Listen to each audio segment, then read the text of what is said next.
At some point, you started to wonder if you missed your chance, like the door quietly closed behind you while you were still trying to figure out which one to open. The world kept moving. People younger than you started doing the things you used to dream about.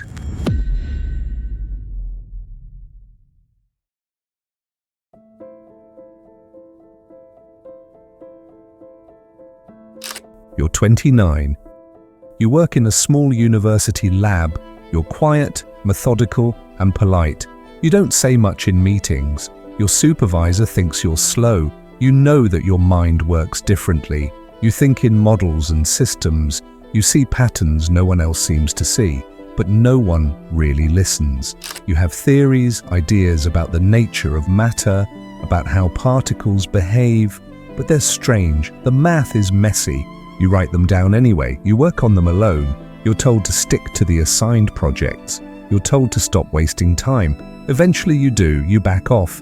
You take a job at a patent office. It's boring, but safe. You keep scribbling equations on napkins and margins and notebooks. They don't go anywhere. Not yet. You are Albert Einstein. And within a few short years, your scribbled down thoughts will become the theory of relativity. You will change how humans understand time and space. But at this moment, no one sees it. No one believes it. Not even you. You're 33. You've just been fired. Again. You're a school teacher, but your students didn't respect you. You're restless and strange. Your co-workers talk about you behind your back. You don't dress well. You don't fit in.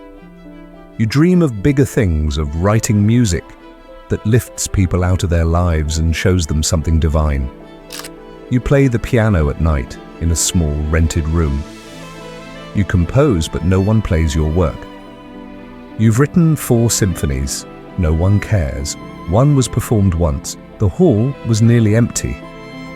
You start to wonder if your ideas are too unusual, too messy. Maybe you're not cut out for this. Maybe it's time to stop. But you keep going anyway. You write music for yourself now. You try to capture the beauty you see in your head. You are Gustav Mahler. You are one of the most important composers of the late Romantic era. And long after you're gone, your work will become central to orchestras around the world. But in your life, you remain an outsider, unheard and uncelebrated. You're 26. You're living in your childhood bedroom again. You dropped out of college because it didn't make sense to you. The way they taught, the things they emphasized, it all felt off. You've always been deeply curious. You think constantly. You scribble ideas on the wall, on post-its, on napkins. You don't sleep much. You feel the pressure of time passing. You don't really have a job. You don't really have friends. Your family is worried about you. But in your head, something big is forming. A new way of seeing the mind. A new way of understanding thought and language. You spend the next 2 decades refining your work. You self-publish a book. No one reads it. It's too strange, too complicated. People laugh at it. But you know there's something there. You are Noam Chomsky. Your work will become the foundation for modern linguistics. You will change the way people understand knowledge itself. But not yet. For now, you are just a weird, obsessive young man living in a room full of notes no one understands. You're 42. You're working in the back room of a small shop in Chicago. You didn't finish high school. Your past is messy. Some jail time, some addiction, some trouble with family. You've been sober for a while now. You've turned your life around mostly, but you don't have a lot of options. What you do have is this, a camera. You take photos of the people around you, friends, neighbors, strangers. You walk the streets and snap portraits, real ones, not glamorous, but full of feeling. You've developed a unique eye, but you're invisible. You've never had a gallery show, never sold a print. Your work sits in boxes and folders. You keep taking photos anyway. You are Vivian Maier. You will become one of the most celebrated street photographers in history. After your death, a man will stumble upon your negatives in an auction. Your images will tour the world. but you will never know. You will die in obscurity, never knowing what your lens captured for the rest of us. You're 31. You work at a newspaper. You write occasionally. But mostly, you edit. You proofread other people's words and try not to think too hard about your own. You've written a few pieces of your own. Strange stories about dark cities and lonely characters. You don't think they're good. They're too short, too weird, too hopeless. You don't know why you write them. You don't share them much. You toss most in the trash. One day, a friend convinces you to publish a few. They don't make a splash. You shrug it off. You assume your stories will be forgotten. You are Raymond Carver. You will go on to become one of the most respected American short story writers of the 20th century. Your sparse, haunting voice will define an entire generation of fiction. But for now, you're just trying to make rent and keep your head down in the newsroom. These stories aren't rare. They're just rarely noticed, overlooked, buried beneath bills, bad luck, and broken confidence. These aren't fairy tales. These are real lives, people who wandered through obscurity, doubting every word, every brushstroke, every idea. They weren't surrounded by praise, they were surrounded by silence.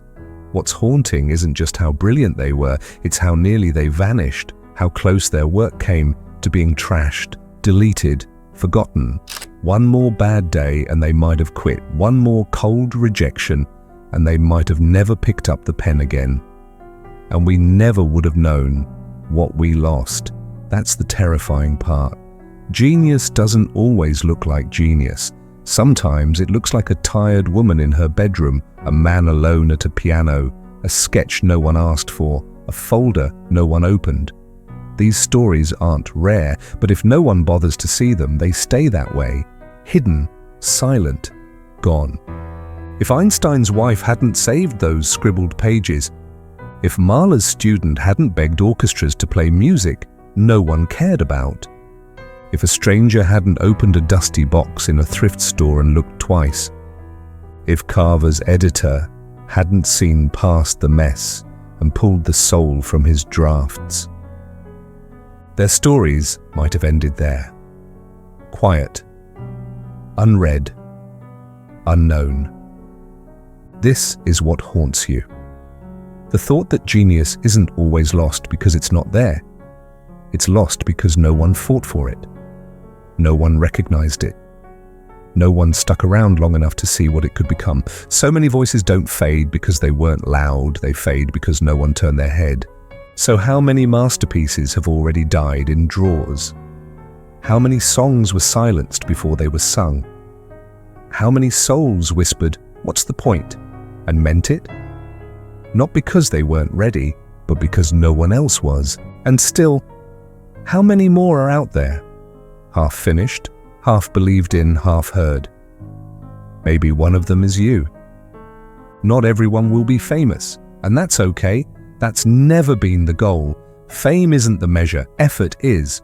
What matters is that you try, that you listen to that quiet pull inside you and follow it, even if it leads nowhere.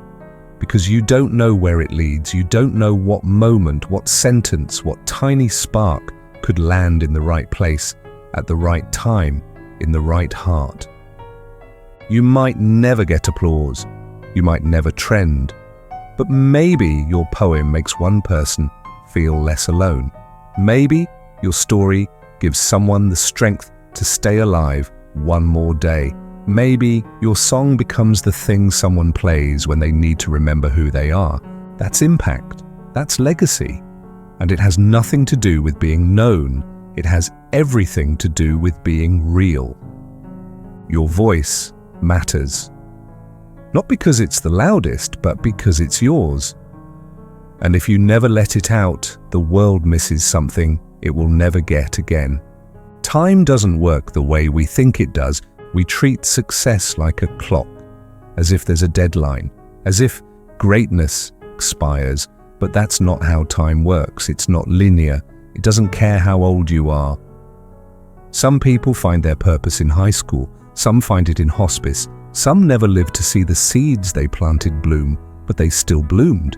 You might feel behind, like you've missed your moment, but what if your moment hasn't even begun? What if the most important thing you'll ever create is still ahead of you? You don't know how far you are, you just know you're moving. And sometimes movement itself is the meaning. Writing that chapter, painting that canvas, finishing that thing you've always put off. It's not just about where it goes, it's about who you become by doing it. That's time's secret. It waits for no one, but it welcomes anyone who keeps going. The privilege of a lifetime is to become who you truly are. You don't know who you are yet, and neither does anyone else. Right now, you might feel stuck, like your best days are behind you, like you missed the window, like whatever spark you once had is gone. But what if that's not true? What if the version of you that matters most hasn't even shown up yet? So many people we admire today were overlooked, dismissed, forgotten until they weren't. Their lives didn't look like triumph while they were living them. They looked like struggle, like failure, like doubt. Genius is rarely obvious in real time. It's messy, quiet, in progress, just like you. You might be in your beginning or your middle or your turning point. You don't know. That's the beauty of it. The world hasn't seen all of you, and maybe neither have you. So don't walk away yet. Don't assume this is the end. You're not done, not even close. Einstein didn't chase attention. Mahler didn't compose for applause. Maier took photos no one ever saw. Carver cut his words down to the bone, not to impress, but to survive. They weren't aiming for fame. They were trying to speak something true, to make sense of chaos, to express something they couldn't hold inside anymore. They created because they had to, because silence felt worse, because the act itself mattered more than the outcome. And that's the lesson, that's the thread. You don't have to be known, you just have to be honest, to follow the thing that calls to you when no one's watching, the thing that makes you feel alive, even if no one claps. The world doesn't always recognize greatness in real time. It often overlooks what doesn't fit the mold. But time has a way of circling back. And when it does, the forgotten suddenly become unforgettable. So, keep going, keep writing, even when the page stays blank. Keep painting, even when no one's looking. Keep building, dreaming, shaping, especially when the world is silent. The silence isn't rejection, it's just space, room for you to grow into. You don't need brilliance today. You need consistency. You need to keep showing up, again and again, even when it's lonely, even when it feels pointless. A candle in a cave still lights the dark, even if no one's there to see it. Maybe your job isn't to be seen. Maybe your job is to honor the spark that refuses to go out. That idea you can't stop thinking about. That line you keep rewriting. That thing inside you asking, begging to exist. You don't need to be a genius. You just need to be faithful to the process, to the pull, to the work. Bring it into the light, even if no one claps. Maybe it's not for everyone. Maybe it's just for one person at the right moment, and maybe that's enough. You might never know the full reach of what you create, but that doesn't mean it didn't matter. Some echoes are soft, some legacies take time to surface. So keep going, keep building, keep the flame alive. Thank you for being here. Thank you for being a part of Mosaic Mind. If something in this video spoke to you, if even one line made you stop and feel something, comment below with the words, "I'll keep building up." Let that be your promise to yourself. And before you go, don't forget to watch the next video on your screen. It might be the reminder your heart's been quietly waiting for.